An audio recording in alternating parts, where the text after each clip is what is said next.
Neverending Chain by Dragon Translator. Chapter 50. You don't know what you're asking.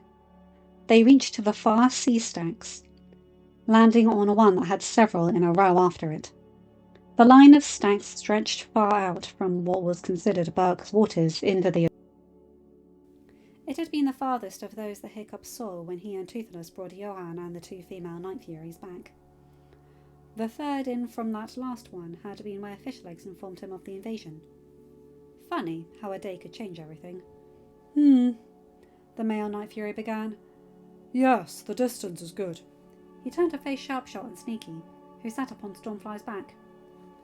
What did you mean about sitting at the start and the finish? Sharpshot lifted his tail so the end pointed at Astrid. Lady Alpha challenged Alpha to a race down the tallest mountain. I sat in a tree near to where they started, so I could say they both started equally. Sneaky sat in a tree they deemed the end of the race, and said who crossed it first. The male Night Fury tilted his head. In theory, that would work. But I'm the outsider, and this one... He continued, laying the tip of his wing over Toothless's eyes, earning a snort from the dragon in question. Is your brother and all? Sharpshot grunted. Are you implying I will not judge this race fairly? No, of course not. Just think you two might need extra eyes. We windwalkers are fast. Toothless shook his brother's wing off his face. Why not let your mate and her friend be those extra eyes? The male snorted. Her friend has been making eyes at you almost the entire time we've been here. That's not true, the non-mated female protested. I have just never met a wind shrieker that accepted a human as their brother before, or allowed a human to craft and operate something that lets him fly. The male looked at her and snickered. You keep telling yourself that. Toothless said, Big brother, are you going to race me, or are you going to keep coming up with excuses to get out of it? 'Cause that slab is still waiting for me back in my nice, warm den. How about we make this race more exciting? The male asked. What did you have in mind? Toothless questioned. These tiny islands are set far enough apart to allow for weaving in and out. How about we see who is the fastest past the finish while weaving, and each of us flies the course separately, so as not to interfere with each other? Toothless chortled, and Hiccup felt a smirk cross his lips. Their first flight had been a tighter, more defying version of the race the male wanted.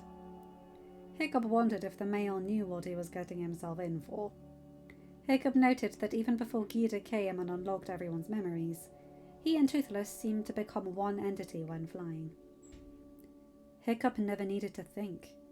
He responded to the subtle movements and different warbles Toothless gave while flying, and Toothless responded whenever Hiccup shifted one way or the other. Neither fought the other for lead. They just flew. It was something that amazed and astonished anyone who saw it, at least according to stoic Gobber and Astrid, who always told Hiccup after such a flight. Toothless lifted his head and cackled. Hiccup, grinning, joined him. The male Night Fury blinked.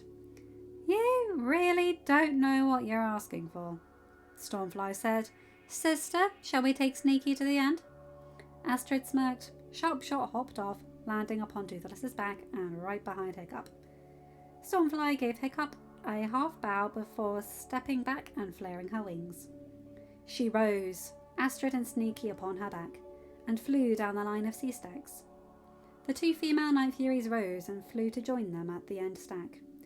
Sharpshot, Hiccup began. Since we're not going to start at the same time, why don't you sit where you can see your flame and use that to signal when one of us starts? Aye, Brother Alpha. Sharpshot hopped down and moved around the male Night Fury to the edge of the sea stack. Toothless tilted his head, one eye staring up at Hiccup. Hiccup grinned and nodded. Toothless chortled. You go first, dear brother, he said, looking at the male. The male snickered, walking to the edge of the far away enough from Sharpshot, his wings did not buff the terror. Hiccup watched the male shoot skyward. Sharpshot's flame followed a heartbeat later. The male sped up. He flipped, dove, Hiccup and Toothless moved to the edge. Hiccup saw the male weave left and around the first sea stack. He banked right and around the third. Hiccup whistled. Impressed? The male was fast and hugged the sea stacks. Just not as closely as he and Toothless did. Hiccup lost sight of him as the male passed the fourth sea stack. 8 heartbeats after Sneaky's flame shot skyward. Stormfly's mouth opened and she let her flame rest in her throat. Hiccup saw a darkened shape land in front of her.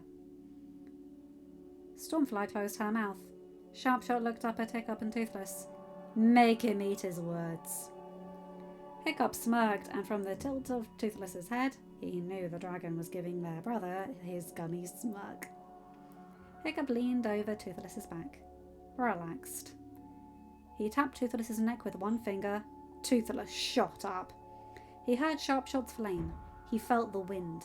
He closed his eyes. Something within, similar yet different than the thing that added to his voice, rose. This, Hiccup allowed.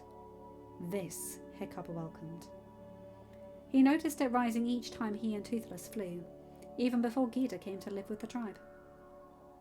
Toothless paused for half a heartbeat at the top of the rise. He dove.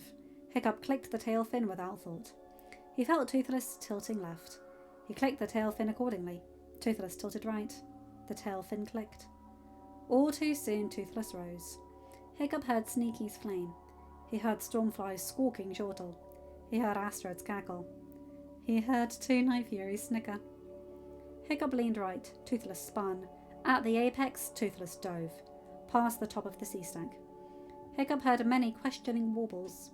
He heard Astrid still cackling. Hiccup clicked the tail fin. He leaned back. Toothless levelled out.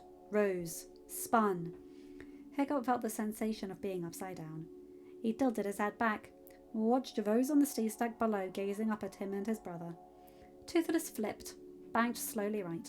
Descended. Hiccup closed his eyes again as the same yet different thing settled.